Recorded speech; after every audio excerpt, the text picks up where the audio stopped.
everyone.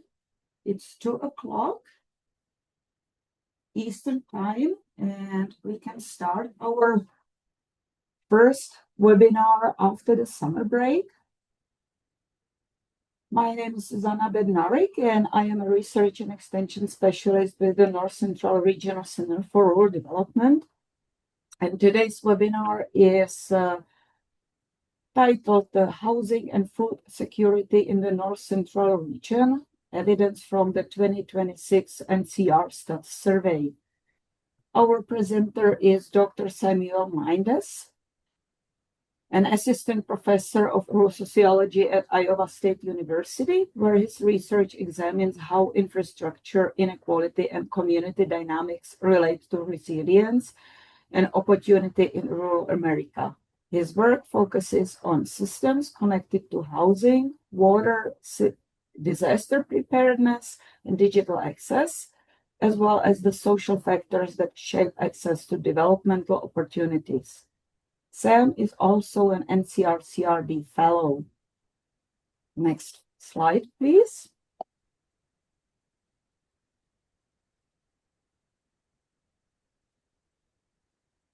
Before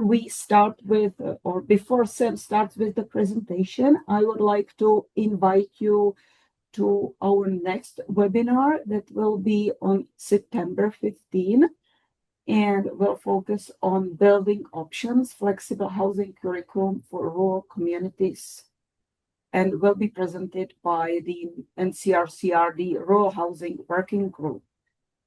You can find more information about this webinar on our website. The link is also in our chat here in this webinar. And we hope you can join us next month for the introduction of another new tool to address rural housing.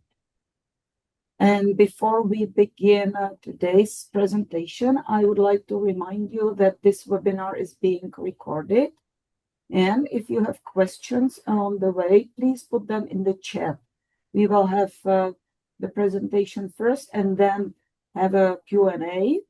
So please put your questions in the chat, and we will answer them after the presentation.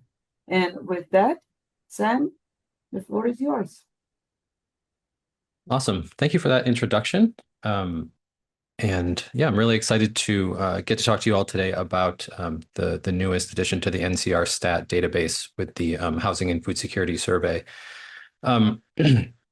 So as mentioned, I'm Dr. Sam Mendes. I'm an assistant professor of rural sociology at Iowa State. And for another week or so, I'm a research fellow with NCR-CRD. I've had a research fellowship there for the last couple of years. And one of my main projects there was developing the survey that I'll be talking about today. So in today's, sorry about that, there we go. In today's webinar, I'll break this down kind of into 6 parts. I'll first introduce the survey, tell you a little bit about the background, how we went about doing the survey, what kind of topics it covers, things like that. I'll then describe some findings from our data on food insecurity and then on housing insecurity. And then I'll kind of demonstrate what it looks like to use this data set to do more associative analysis, looking at patterns between the different variables within the data set. So I kind of have an exploratory analysis set up here where I'll be talking about the links between housing security, food security, and mobility intentions. I'll conclude by talking about some of the uses and possibilities of this data set so that all of you feel like you are ready to go and explore this data set and use it for all the potential that it has. And then, as mentioned, we'll leave some time for a Q&A at the end.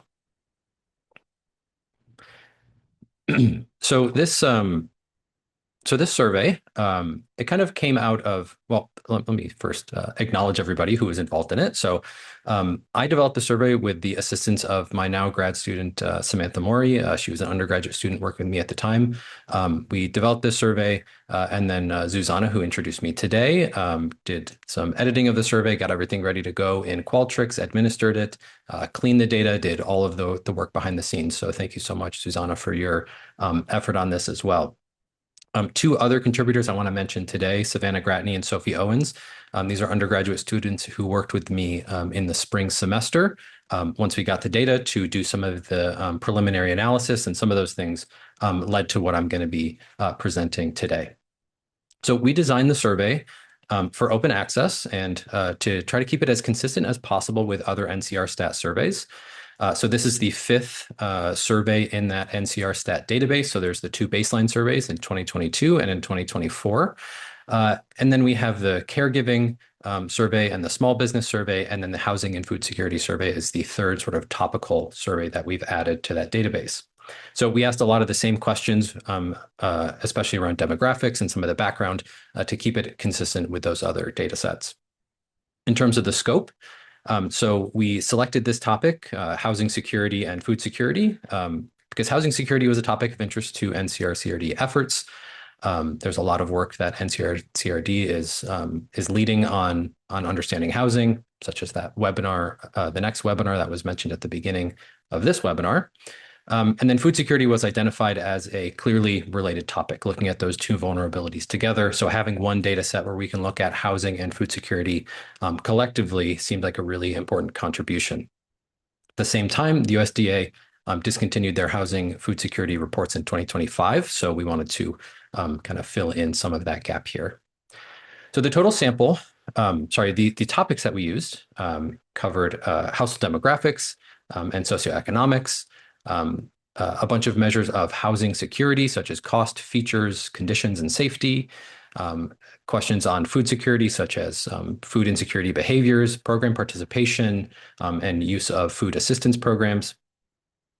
And then we have a module in there as well on moving and staying behaviors. This is something that is present in the baseline surveys, and we thought it would be useful to include it here so we can investigate how moving and staying patterns relate to housing and food security.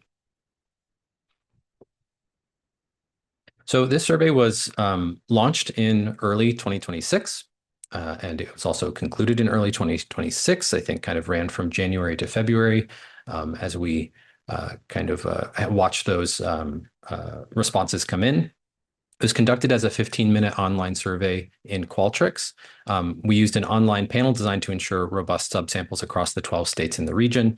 So that means that we used quotas within the states to ensure we had representativeness in terms of household types, so family versus non-family households, across rural and urban areas, in terms of race and ethnicity, and in terms of gender and age. Total sample size is 4,175 responses. You can see here that they are not equally distributed across those states because North Dakota, South Dakota, and Nebraska tend to have a higher share of rural populations. We had to use a different sampling procedure to ensure that we met the quotas in those states, and so those look a little bit different. Altogether, though, over 4,000 responses across the states. And I'll make a note here before I get into some of the data that the raw prevalence rates that I'll be covering in today's talk reflect the characteristics of this panel cohort rather than tracking with official federal statistics. So if some of the numbers, some of the patterns that I highlight here maybe don't match with some of those other official statistics, it's due to the nature of this sample. Doesn't mean that it's not really powerful and useful.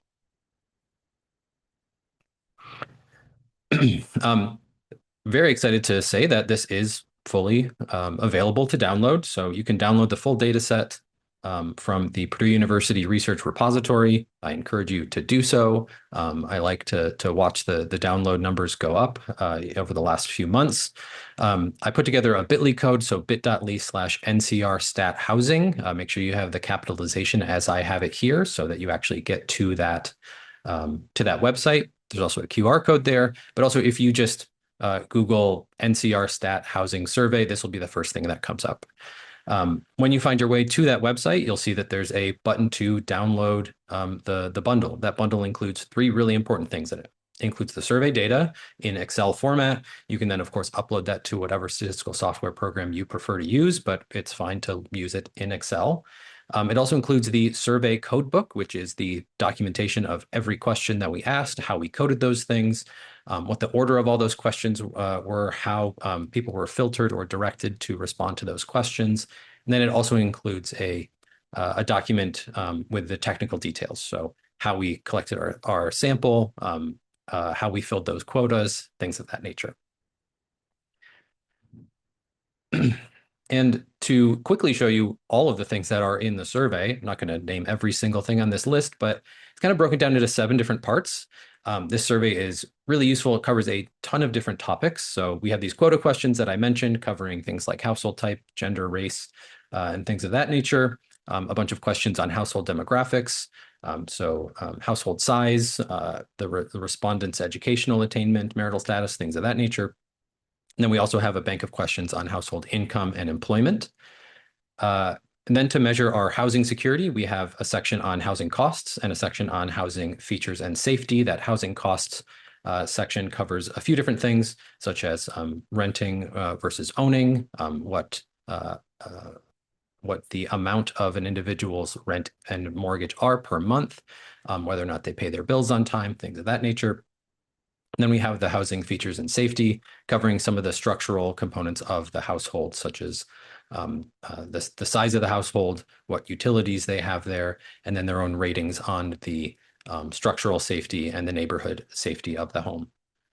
We have a module in there on moving and staying behavior, as I mentioned, tracking patterns of movement. This is particularly useful for thinking about housing security, as frequent moves are an indicator of housing insecurity. But also what their moving intentions are over the next year, and what the motivations are to move and what the motivations are to stay. And then we have a section on food security covering the sufficiency of food, how often individuals skip meals, whether or not they use SNAP programs, whether or not their children get free meals, and a few other measures in there as well. So the survey covers a lot of things. I mentioned that because in today's presentation, I'm not going to be able to cover all of those things. What I'm really going to focus on is a couple of key measures of housing insecurity and of food insecurity. So a definition of housing insecurity that I'll use for today's presentation comes from the U.S. Department of Housing and Urban Development: the lack of stable occupancy of a decent, safe, and affordable housing unit. So the key measure that I'll be talking about today is something called a housing cost burden, which is the percent of all income allocated to housing costs. If it is higher, that means you are more in the housing cost burden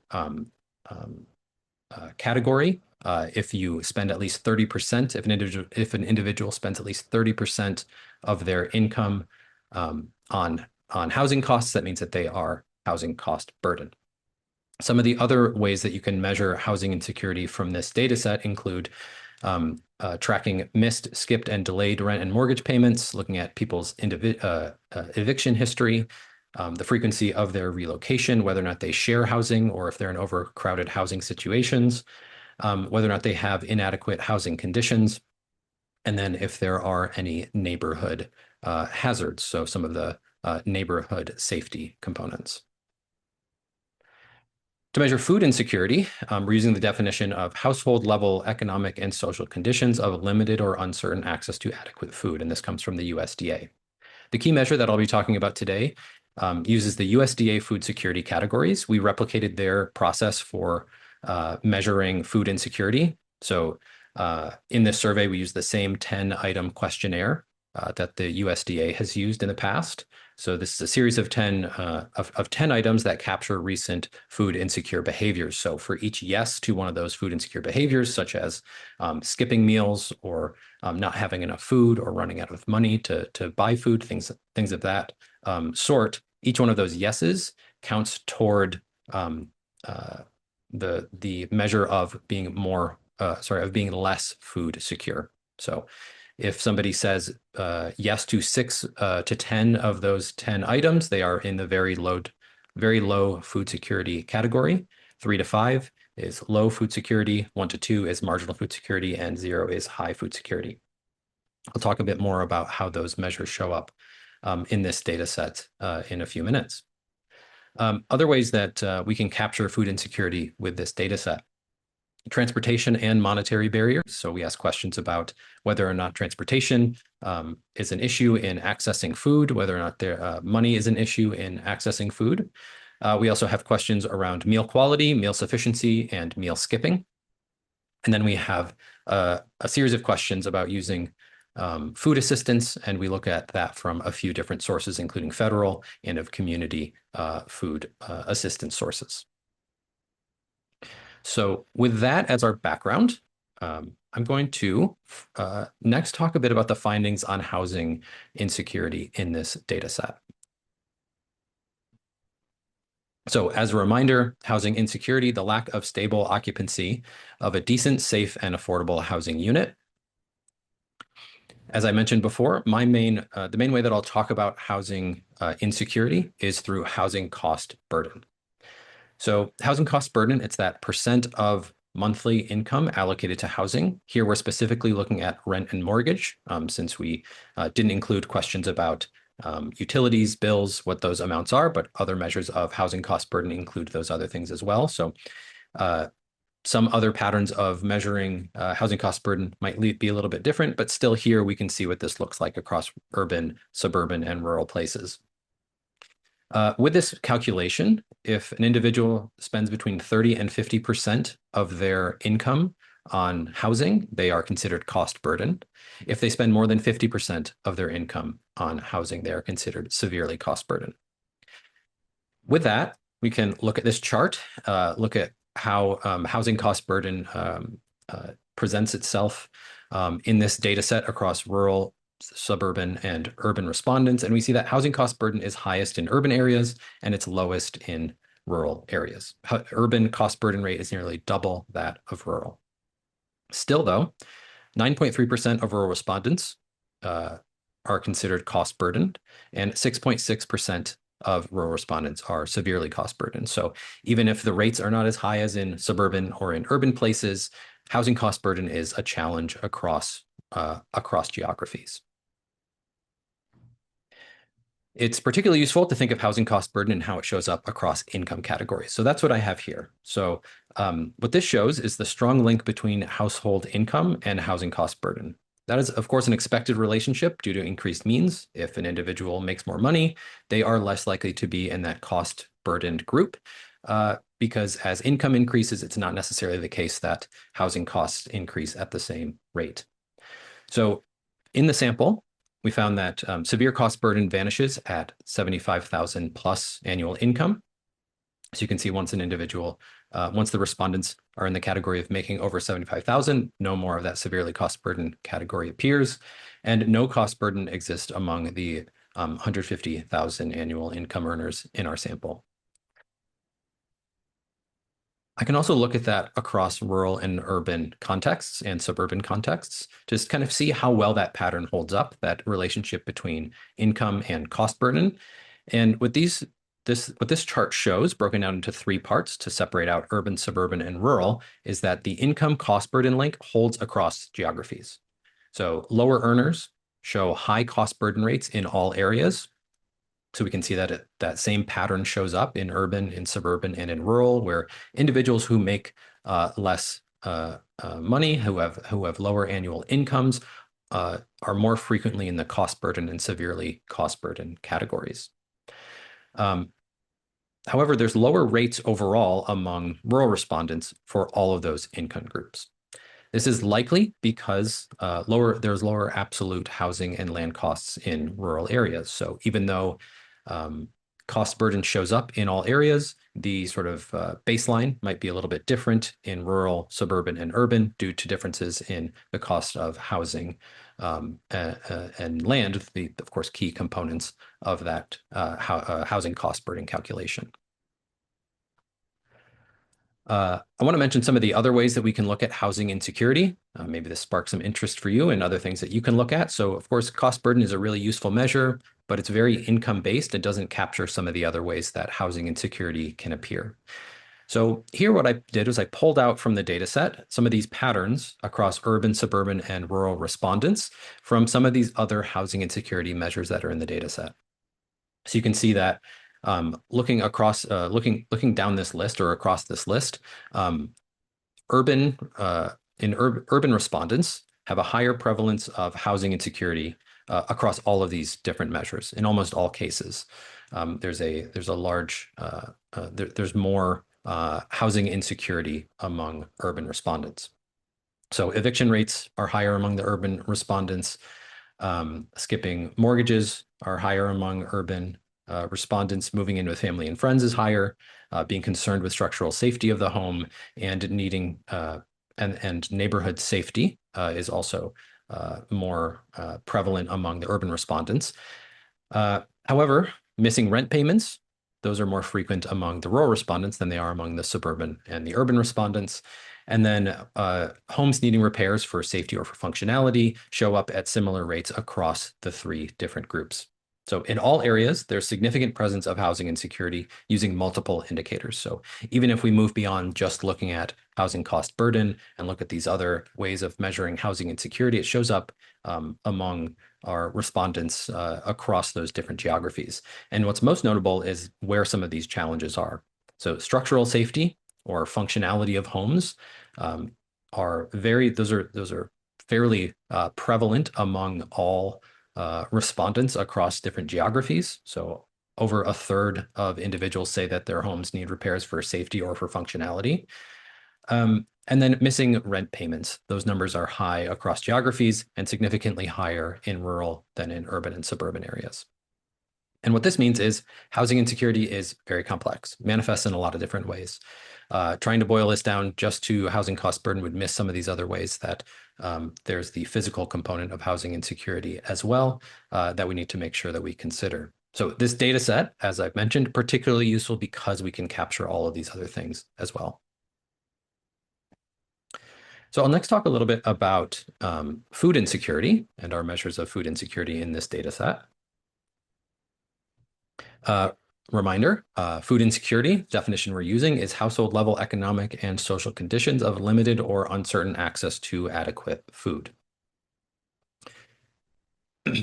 So first, I'm looking at food insecurity distribution in the North Central region across urban, suburban, and rural areas. And here I'm using that USDA food security measure, that point-based system where it counts those insecurity behaviors. More yeses means less food secure. And what we found is that food insecurity is higher in urban areas than it is in suburban and in rural areas. 44% of our respondents ended up in the low security or very low food security category.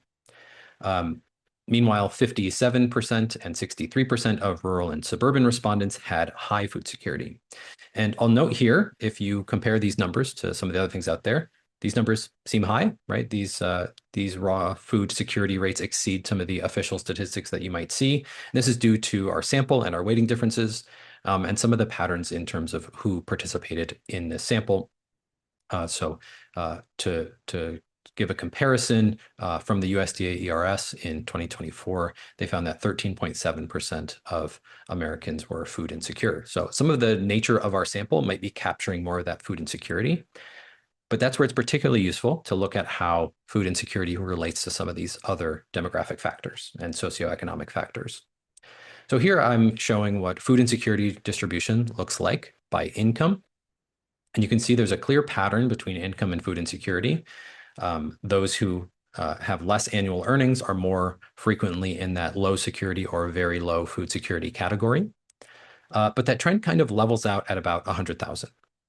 When we capture everybody who earns 100,000 or more, about 21% of those individuals were in the food insecure category, that low or very low food security category, which means that some food insecurity is experienced among all income groups in this data set.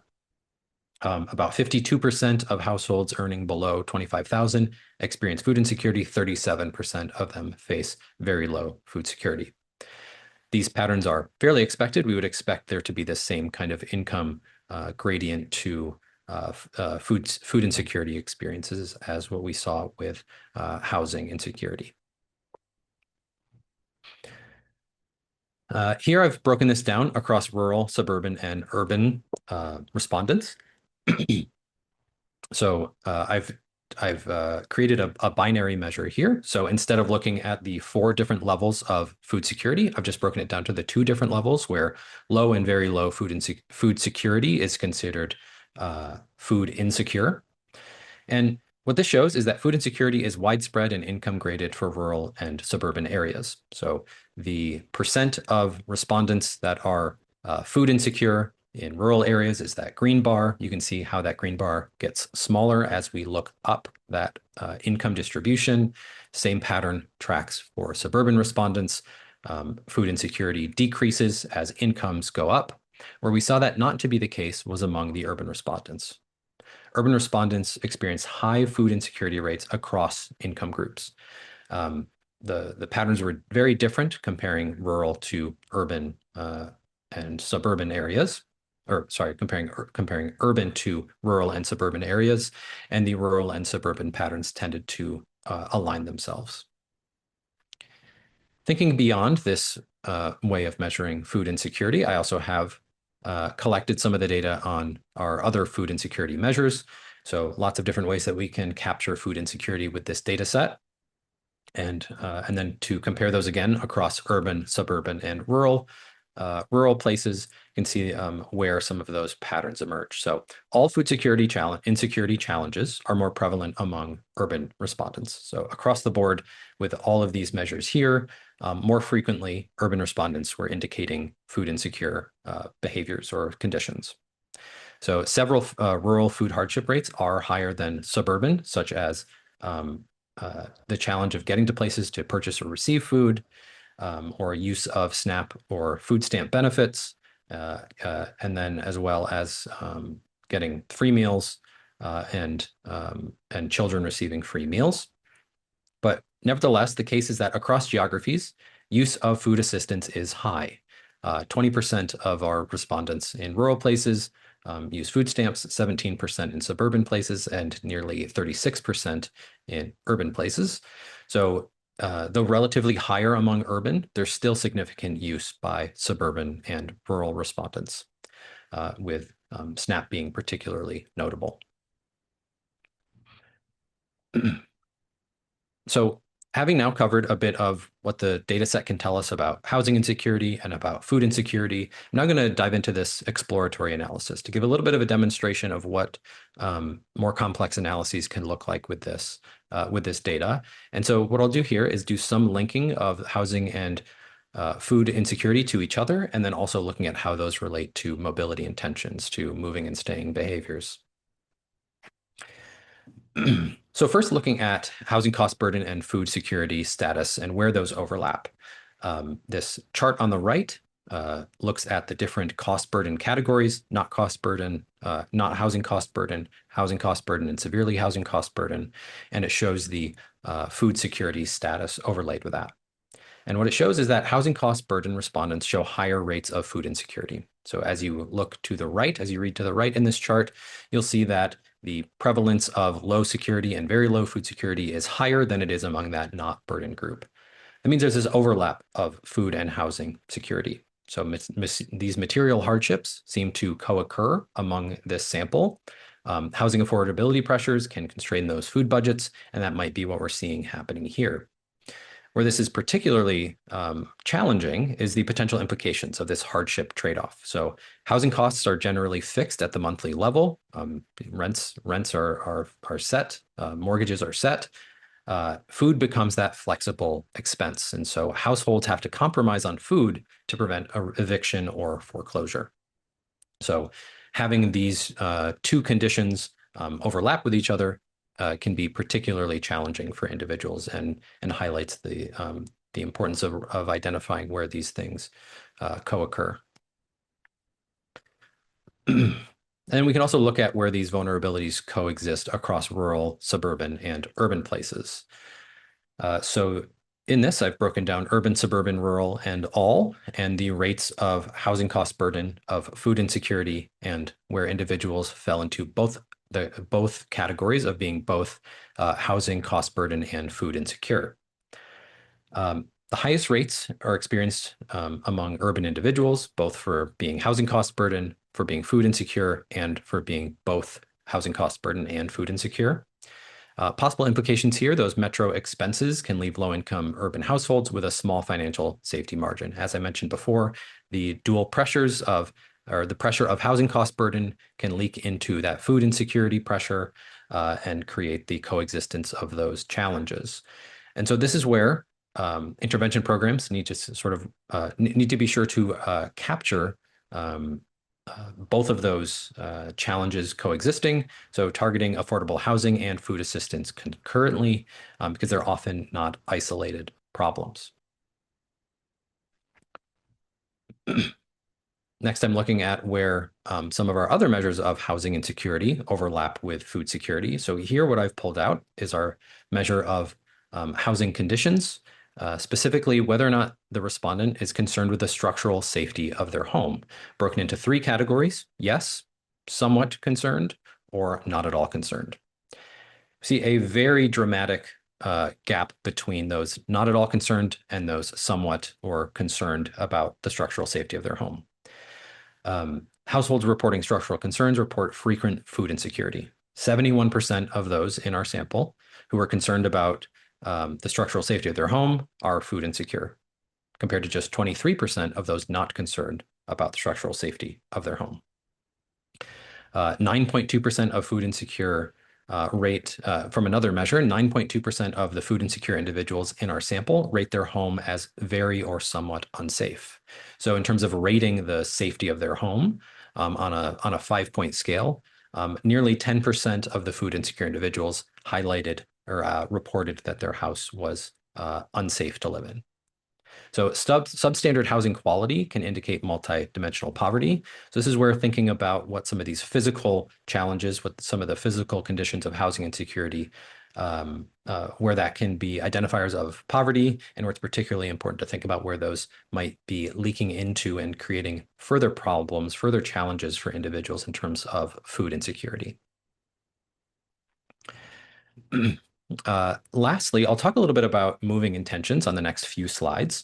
But before I get into that, I want to sort of set a baseline for our sample in terms of what moving intentions look like. So moving intentions among this sample, about 21% of our respondents in urban areas said that they intended to move in the next 12 months, compared to 14.3% of suburban respondents and 14.2% of rural respondents. So overall, about 17% of the sample said that they intend to move in the next 12 months. So we also asked questions about where they intend to move, to provide some characteristics of the place that they intend to move, and what some of the drivers are of their motivation to move. And so I'll talk a little bit about those and then get into what those moving intentions, how those relate to food insecurity and housing insecurity. So for the question of where movers intend to move, if about 66% of urban respondents said that they intend to move outside of their of those who said that they intend to move, plan to move outside of their locality, city, or town. About 70% of suburban respondents said that they were going to move out of their locality, city, or town, and about 77% of rural respondents. So looking across those, this is not a significant difference. We can see it's a pretty high rate across the board that most individuals who move, at least 2/3 to 3/4, intend to move to a different location altogether. And then those next few lines there looks about where they intend to move to in terms of urban, suburban, or rural areas. And this is their own consideration of urban, suburban, and rural. And some really important trends to highlight here. 78% of urban respondents who said that they intend to move plan to move to another urban area. 66% of suburban respondents who said they intend to move plan to move to a suburban area.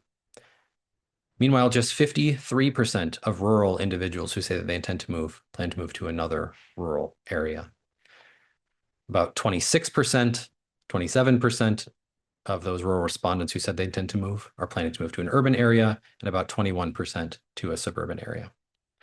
So whereas there's this really high concentration of urban movers who intend to move to another urban place, and 2/3 of suburban movers plan to move to another suburban place, only about half of rural movers tend to stay in rural places, and about 1/4 intend to move to urban areas.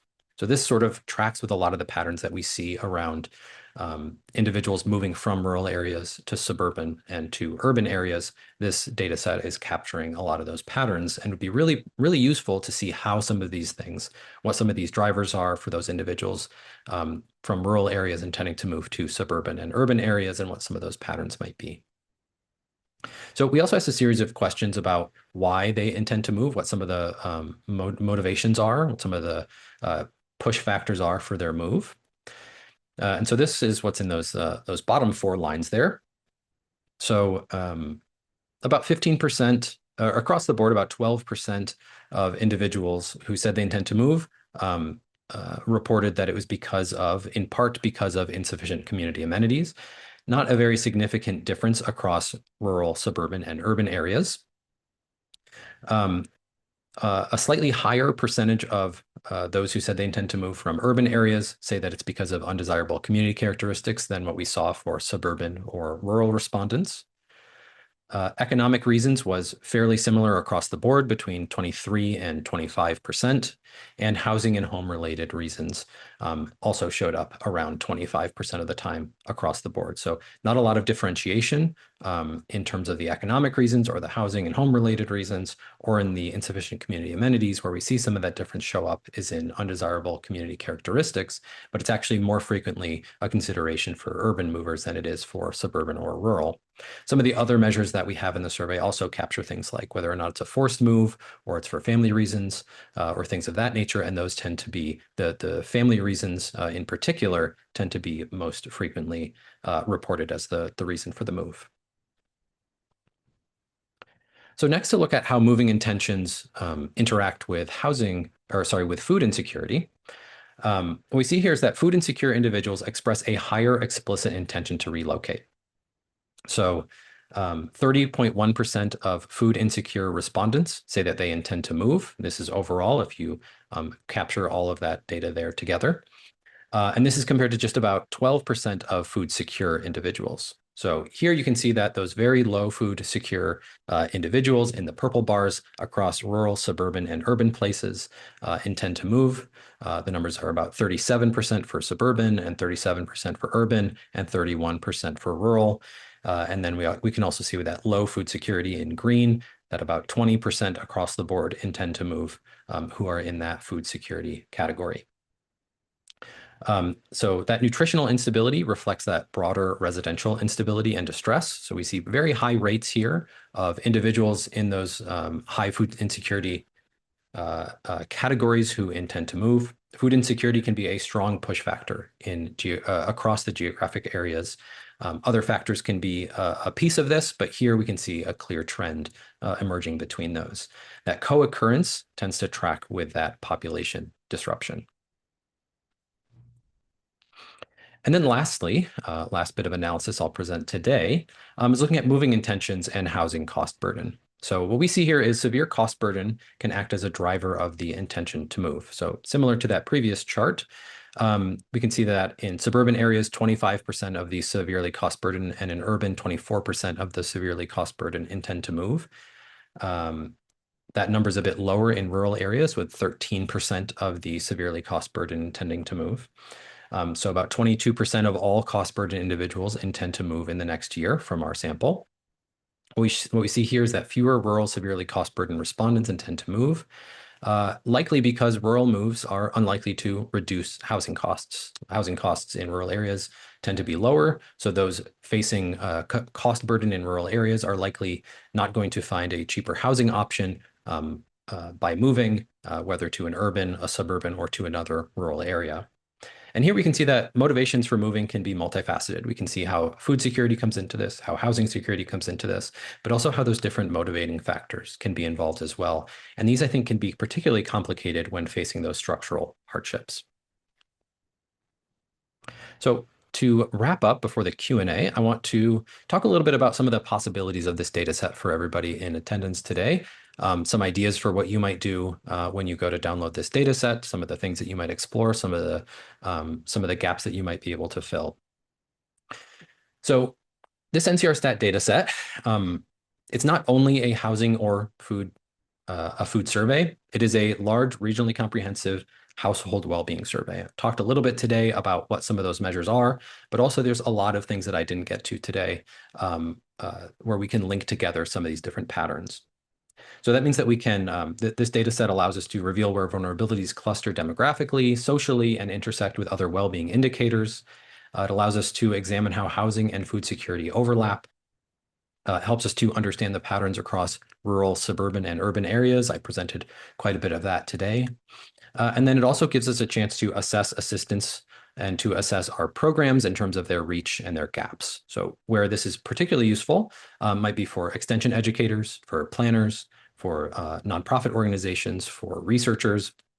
I think that this data set, because it captures housing and food insecurity, plus well-being measures and moving and staying behaviors and demographics and things of that nature, it can be used in needs assessments, it can be used in program targeting, it can be used in outreach. It's also a great tool for grant writing and for exploratory and applied research. So I have the code there, or the bit.ly, the bit.ly link and the QR code there again, to encourage you to make your way to that data set, bit.ly/NCR-Stat housing. Again, make sure it's capitalized as I have it here. And when you download that data set, you'll find that data set in Excel format. You'll see the code book.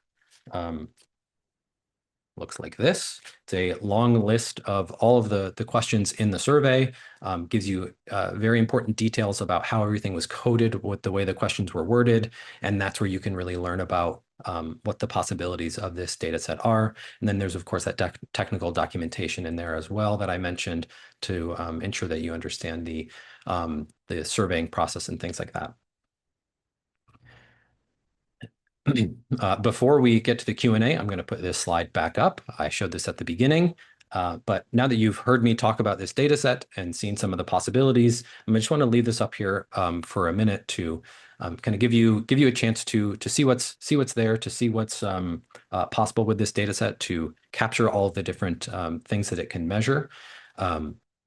Of course, this is recorded, so if you missed anything in what I said today, you can always watch it back later. You can jump right to this slide if you need to kind of see what the possibilities are. So because we capture demographics, income, housing costs, housing safety, housing features, and housing safety, as well as those moving and staying behaviors and food security, a lot of different ways to connect the dots with this data set. So I think we will now open it up to the Q&A. And I'll leave the QR code here for a while. Thank you very much, Sam, for the fantastic presentation, where you introduced the NCR Housing and Food Security Survey and how rich the data set is and how much information it can provide. We have a time now for questions and answers. I don't see any questions in the chat, so please feel free to put your questions to the chat or ask directly. We have here one question. Thank you. I was curious if there were any categories where the quotas were not met. Thank you, Haroon, for the question. Zuzana, you might be the one to answer that question, but I don't believe so. I believe we did meet the quotas. We met all the quotas because the survey was based on meeting the quotas. Our goal was to set up the quotas to mirror the regional or state-related demographic characteristics as much as possible. Mm-hmm. So the survey met the quotas nearly 100%. There were states where we were not able to meet the quotas, for example, in the number of respondents in rural areas due to the difficulty to reach out to remote rural households. But in general, we were well covered the demographic profile of all states. I see the next question there from Sydney, and I can answer that one. The question was if there are other than rural, urban, and suburban, are there any geographic indicators included in the data like county of residence?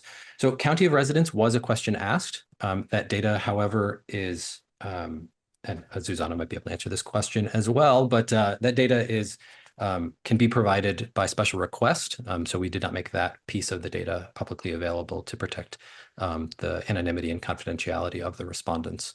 But we do have things like county of residence. We also have the respondents indicated the size of the town that they live in, the size of the location that they live in. So there are other ways to get at size of their home location beyond rural, urban, and suburban. We have another question. Does the data set include the approximate size of their homes? It does not include the size of their homes. It does include things like number of bedrooms and number of bathrooms. So we can get at some of those ways of capturing home size from some of those other measures. So the next question is, it appeared there was a large number of food insecurity for those with income over $300,000. Is this because of housing cost when you look at food insecurity and housing, or do you think there is another reason? Yeah, so this is an interesting pattern that emerged, and I mentioned that a little bit during the webinar. We see those high food insecurity rates across the board, across income groups. So high food security specifically across those income groups. I am still planning to do some work on tracking down why it is that is a bit higher in our group, whether that's because of weighting procedures or small sample sizes at some of those higher income rates that might be a part of it. But it also could be due to some of these things that you mentioned there, right? Like housing costs, or sorry, the way that you describe this here. Yeah, those in urban areas, even with higher incomes, it still could be that it puts pressure on their food security status. So it doesn't only exist at those lower income levels. Food security is something that can be experienced at all these different levels, and that's one of the benefits of the USDA measure, is that it captures a lot of different food insecure behaviors. So that's where it might be capturing some of those things.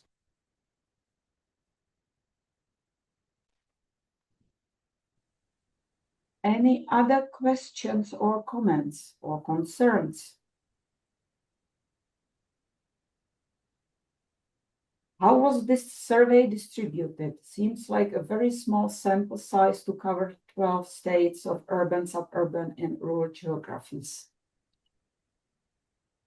So Yes, this was a yeah, you can Qualtrics answer survey. some. Yeah, so this is a Qualtrics survey, and of course that is one of the challenges of a survey covering the entire North Central region, right? Covering 12 states, a lot of counties in those states. So what we do, and that's why we talked about the quota sampling just a moment ago, but that's why we set up the quota sampling the way that we do, to ensure the best representativeness of the sample as we possibly can. It was distributed online via Qualtrics. 4,000 is a while it doesn't seem like a sizable sample, that is a very large sample that we tend to see for this kind of research, and still can be really useful and really powerful, in particular when we start to look at those associations across some of those different variables.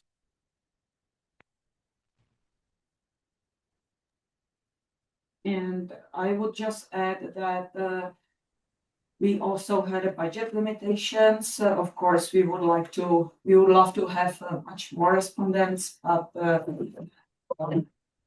we were limited, so we were able to collect those number of responses, which is, as Sam mentioned, really enough to get enough information about the situation in the region. Yes, so I will read it. Sure. Do you have a sense of how the results of this survey compare to other national surveys, such as the American Housing Survey and the American Community Survey? Yeah, so specifically on the food insecurity measure, I did dig into this to some extent to compare this to the American Community Survey and other federal official statistics in terms of food insecurity. And our data set shows about 2 to 3 times as high a rate of food insecurity compared to what those official statistics put out. So what the USDA ERS has reported, that number that I showed earlier, 13.7% food insecure, uses the current population survey. And so our rate was definitely a bit higher than that. It was higher than that across urban, rural, and suburban respondents. It was highest among our urban respondents, where it was about 3 times what those federal statistics tend to be. I have not had a chance yet to dig into the comparisons on some of our housing insecurity measures, but that's something I'm going to do next. The next question is about the state comparison. Did you compare individual states, and were there any outliers? So I have not had a chance to dig into the state by state. It gets very lengthy to look at all 12 states, but that is absolutely a place that I would encourage people in this webinar to go and explore things. I think that it's really useful to sort of see what those patterns look like across states, and then that's where it might be really useful to also make those comparisons with the American Community Survey and the current population survey and some of our other ways at getting at this data.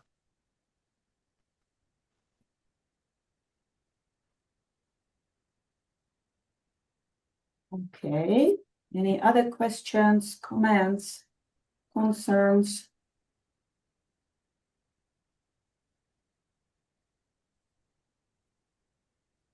I might have a question. As you provided a lot of information, a lot of data comparing rural, suburban, and urban locations,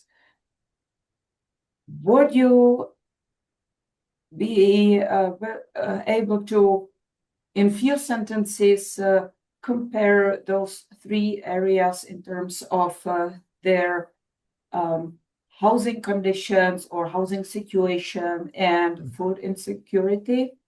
Mm-hmm. Yeah, sure. So what we kind of found with this data is that food insecurity is prevalent across regions, but food insecurity is most prevalent among our urban respondents. Those rates are much higher, and similar patterns emerged for housing cost, for housing insecurity, specifically with that housing cost burden measurement. So I think when we compare urban, suburban, and rural, we tend to see is that among urban respondents, we tend to see more of those vulnerabilities and more of those vulnerabilities coexisting. And today, I mainly focused on housing cost burden and on that USDA food security measure. But when we dig into some of those other ways of capturing food insecurity and housing insecurity, those similar patterns emerge. There are a few important places where those things might be reversed. So one that I mentioned today was like the patterns of missing rent. That actually tends to show up more frequently among our rural respondents. So there's a bit of nuance there, but generally those patterns are that food insecurity and housing insecurity are more prevalent among our urban respondents. Thank you. And if I may, I don't see any other questions. So I have one more, because what caught my attention was when you were talking about the moving intention. What you mentioned that the respondents who experience food insecurity tend to move more, or their intention to move is higher than those being food secure. Do you have any idea why it may happen? Why food insecure respondents reported higher intention to move? Yeah. So that analysis could be because of the kind of what the findings were there. Could be just because of patterns of those pressures. And of course, that's intentions to move, not necessarily that an individual follows through on those moves. But it could be reflective of an individual being unhappy with their current living situation or costs or something of that nature. And it's possible that moving might change what the economics look like and might change the baseline for what their housing costs are, open up more possibilities for their food security by alleviating some of the pressures that the housing costs are putting on them. So that analysis would be really great to factor in some of those other things, what those motivations are, and how those motivations show up across food insecure versus food secure individuals, whether or not economic reasons are frequently identified by those individuals as well. But that's another place that I think would be great to do some analysis. Awesome. Thank you. I don't see any other questions. Oh, we have one. Perfect. Can you disaggregate this data by place? If you mean by state, definitely. You can separate it by state. Stephen, you might have to clarify what you mean there by place. Yeah, so I was thank you. First of all, I just want to congratulate you. This has been a really illuminating conversation. I'm just thinking that the drivers of food insecurity, and for that matter, housing insecurity, would be quite a bit different in Chicago or even Cleveland than in a place that's urban, say Flint or even Cedar Rapids, Iowa, right? Which are just very different. Yes, urban, but very different in sort of character than these other places. So if there's a way to start to think about the responses by place, it might illuminate some of what's going on. Yeah, absolutely. So there is a question in the survey that I think can get right at some of those things, or combining a couple of questions can get at that. So there's a question that is that asks the respondents to indicate where their house is located, whether or not it's in a rural town, and then whether or not it's a town of less than 5,000 people, 5 to 20,000 people, 20 to 50,000 people, so on and so forth, to an urban area of over 1 million people. So with that question, you could start to parse out whether or not the size of the metro area is relevant. Overlaying that with state and with some of our other measures could also hone in a little bit on where some of those food and housing insecurity challenges might be most felt. Yeah. Cool. Great. Thank you. Yeah. Excellent response. Of course.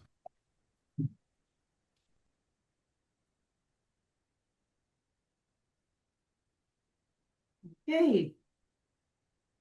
Thank you very much, Sam, for your presentation again, and for all the questions and responses to the webinar participants.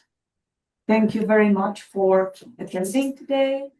And I see in a message that the recording of today's webinar will be sent to you all, along with the pertinent links a few days after the meeting. So once again, thank you very much for joining the webinar, and I'm looking forward to seeing you next month on September 15th. Thank you all.